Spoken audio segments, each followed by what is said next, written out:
नमस्कार दोस्तों, stock market studies में फिर से एक बार आपको स्वागत है।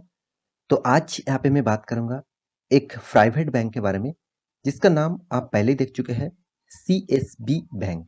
तो सीएसबी बैंक के बारे में आज बात करूँगा क्योंकि इस बैंक से कुछ बहुत बड़ा अपडेट आ चुके हैं, जिसके कारण इस कंपनी ने पिछले दिनों में एक जबरदस्त तेजी देखने को मिला था। तो सडन 12% का जंप, सडन 12%, 11 से 12% तक जंप के पीछे लॉजिक क्या है? कारण कौन-सा है? देखिए, कोई भी स्टॉक अगर भाग रहा है, उसके पीछे आपको लॉजिक समझना पड़ेगा। नहीं तो आप विदाउट लॉजिक आप उस कंपनी के ऊपर निवेश करेंगे, तो आपका पैसा फँस भी सकते हैं। देखिए, बहुत सारे दोस्त मुझे कमेंट करते रहते हैं, "सर, क्या इस कंपनी डिविडेंड देने वाला है? क्या इस कंपनी के ऊपर निवेश करूँ?" बहुत सारे दोस्त कमेंट करते रहते हैं कि, "सर, इस कंपनी के ऊपर ये न्यूज़ आने वाला है, क्या अभी इसमें निवेश करूँ?" तो देखिए, न्यूज़ बेसिस से अब आप कोई भी कंपनी के ऊपर निवेश कर रहे हैं, इसका मतलब आप गलत दिशा में जा रहे हैं।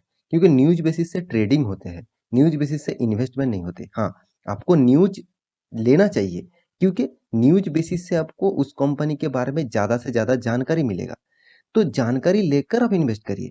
कोई स्टॉक भाग रहा है, उसके पीछे आप भागेंगे, तो आपके लिए थोड़ा-सा दिक्कत हो सकता है। तो चलो ज़्यादा यहाँ पे टाइम वेस्ट नहीं करूँगा। टोटली डायरेक्ट मैं आपको इस स्टॉक के बारे में डिस्कस करूँगा, साथ ही साथ कुछ इम्पोर्टेंट चीज़ के बारे में भी दिखाऊँगा। तो वीडियो को लास्ट तक देखिएगा और अभी तक आपने इस चैनल को सब्सक्राइब नहीं किया तो ज़रूर सब्सक्राइब भी कर लीजिएगा। और हाँ, अभी तक हमने demat account, trading account open नहीं किया, free of cost account opening, कोई भी चार्जेस नहीं है। आप हमारा नीचे जो यहाँ पे लिंक दिया गया है, उस लिंक में जाकर अकाउंट ओपन कर सकते हैं। आप पहले से कोई भी दूसरे कंपनी के ऊपर अकाउंट ओपन करके रखे हैं, तो फिर भी आप यहाँ पे अकाउंट ओपन कर सकते हैं, फ्री ऑफ कॉस्ट है। और साथ ही साथ आप यहाँ पे अकाउंट ओपन करेंगे हमारा लिंक से, तो आपको एक्स्ट्रा बेनिफिट मिलेगा। और आप इंटरडे लेवल में काम करते हैं निफ्टी, बैंक निफ्टी, तो उसका लिंक आपको नीचे मिल जाएगा। तो चलो देख लेते हैं आज के स्टॉक के बारे में। तो सबसे पहली बात मैं आपको चार्ट पैटर्न के ऊपर लेके जाना चाहूँगा। ये मैं प्रीवियस डे का चार्ट पैटर्न आपको दिखा रहा हूँ, क्योंकि देखिए प्रीवियस डे चार्ट पैटर्न देखना आपको बहुत ज़रूरी है। क्योंकि देखिए यहाँ पे जब मार्केट ओपन हुआ था, तो एक साइड बेसिस पैटर्न में मार्केट चल रहा था और वो भी डाउनफॉल में। तो अचानक यहाँ पे इस तरीके से तेज़ी देखने का पीछे कौन-सा लॉजिक है? देखिए यहाँ पे तेज़ी जो है, इसके पीछे लॉजिक ऑब्वियसली है। तो लॉजिक कौन-सा है, वो आपको समझना पड़ेगा। देखिए 7%, साढ़े 7-8% तक यहाँ पे पॉजिटिविटी दिखा रहा है। एक्चुअली आप इस डाउनफॉल से अप लेवल तक देखें, तो करीबन 12.5%, 12 पॉइंट और 12.50% आप बोल सकते हैं। तो इस तरीके से तेज़ी कुछ देखने को मिला था। तो यहाँ पे एक दिन में 12%, साढ़े 12% तेज़ी, मतलब आप समझ लीजिए आपका फंड का कितना गुना हो चुके हैं। तो एक्चुअली इस तेज़ी के पीछे सिर्फ एक ही कारण है, वो है कंपनी का क्वार्टर 4 का रिज़ल्ट। जब कंपनी ने क्वार्टर 4 का रिज़ल्ट अनाउंसमेंट किया और मतलब अनाउंसमेंट करने वाले थे, तो उससे पहले ही एक सडन जंप हुआ, क्योंकि मार्केट को हमेशा न्यूज़ बेसिस चलते हैं। जो ट्रेडर लोग होते हैं, जो ट्रेडिंग करते हैं, उसके बेसिस से देखेंगे तो ऑब्वियसली ट्रेडिंग जो पर्पस है, वो ऑब्वियसली देखा जाए तो एक शानदार न्यूज़ बेसिस से काम करते हैं। तो इसी बेसिस से स्टॉक में उछाल देखने को मिला। तो अभी देखना है इस कंपनी के बारे में, क्यों यहाँ पे उछाल हुआ, उसके बारे में सबसे पहले दिखाऊँगा। उसके बाद इसमें भविष्य क्या है, मतलब अब फ्यूचर में इस कंपनी का इसका भविष्य क्या है, उसके बारे में भी बात करूँगा। तो चलो एक-एक करके पूरा डिटेल्स देख लेता हूँ। तो सबसे पहले मैं कंपनी के क्वार्टर 4 का रिज़ल्ट के बारे में बात करूँगा। तो यहाँ पे क्वार्टर 4 के रिज़ल्ट के ऊपर आ चुका हूँ। यहाँ पे लाखों में है डेटा, तो लाखों में हो, करोड़ों में हो, आप सिर्फ फिगर देखना, तभी आपको पता चलेगा कि हाँ, कंपनी किस तरीके से काम कर रहा है। तो देखिए एक्चुअली बैंकिंग में इनकम कौन-सा होता है? Interest earning. तो इंटरेस्ट अर्निंग के माध्यम से ही बैंकिंग का इनकम होते हैं। तो यहाँ पे देखा जाए तो टोटल बैंकिंग का जो नेट इनकम है, उसके बारे में बात करूँ, तो ओवरऑल जितने सारे इनकम किया कंपनी ने, तो उसके टोटल ओवरऑल इनकम के बारे में बात करूँ, तो 58,317 लाखों का इनकम हुआ। तो देखिए कोई खराबी नहीं है, ज़बरदस्त इनकम किया। जो पिछले क्वार्टर में कम था, 57,900 था, पिछले साल में कितना था? 56,087 था।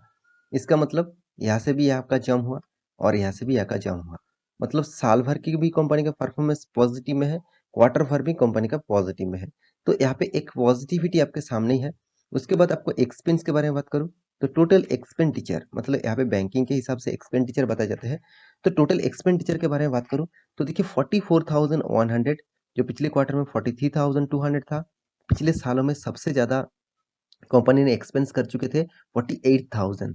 तो इसका मतलब देखिए एक्सपेंस को कंपनी ने कितना कंट्रोल किया, तो कितना पॉजिटिविटी, आप इनकम में भी पॉजिटिविटी, एक्सपेंस में भी पॉजिटिविटी। तो देखिए अगर जितना ज़्यादा पॉजिटिविटी होगा तो कंपनी के एक्सपेक्टेशन के हिसाब से, मतलब जब कंपनी स्टार्ट होते हैं, मतलब कंपनी एक नया क्वार्टर स्टार्ट होते हैं, उससे पहले एक एस्टीमेट किया जाता है और एक्सपेक्टेशन किया जाता है, तो इस तरीके से रिजल्ट होगा, इस तरीके से कंपनी का खर्चा होगा, इस तरीके से मतलब इनकम होगा। तो ये अब बहुत सारे चीज यहाँ पे देखा जाता है।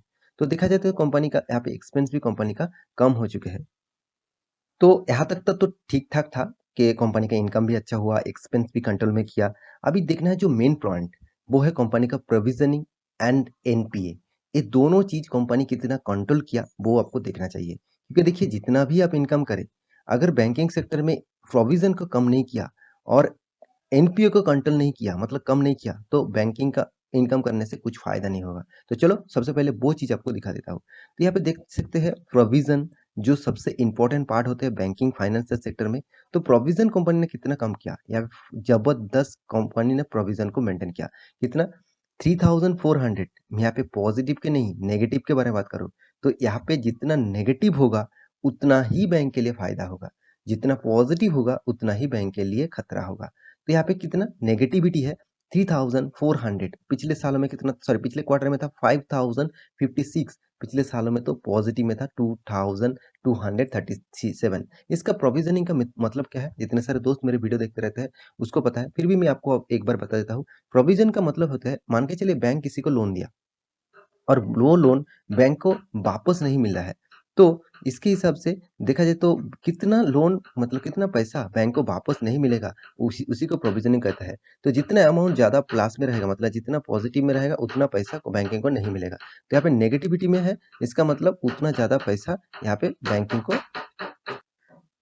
तो कंपनी ने क्या किया, यहाँ पे प्रोविजन का कम किया, बहुत कम। मतलब ये जो माइनस में है, इस फिगर को मतलब है कंपनी को मतलब बैंक ने जो सोचा था कि इस पैसा नहीं आएगा, अभी देखा जाए कि बैंक में पैसा आने वाला है, मतलब वो एक्चुअली पैसा देने वाला है, तो इसको माइनस में कर दिया। तो यही सबसे पॉजिटिव है। प्रोविजनिंग जितना माइनस में होगा उतना ही बैंक के लिए खास होगा, और जितना पॉजिटिव में होगा उतना ही बैंकिंग के लिए नेगेटिविटी होगा। तो उसके बाद टोटल जो टैक्सेस है उसको पे करने के बाद कंपनी के हाथ में क्या प्रॉफिट है वो भी देखना चाहिए। तो टोटल प्रॉफिट के बारे में बात करूँ तो नेट प्रॉफिट आप फॉर द पीरियड आप देखेंगे तो 13,067 करोड़।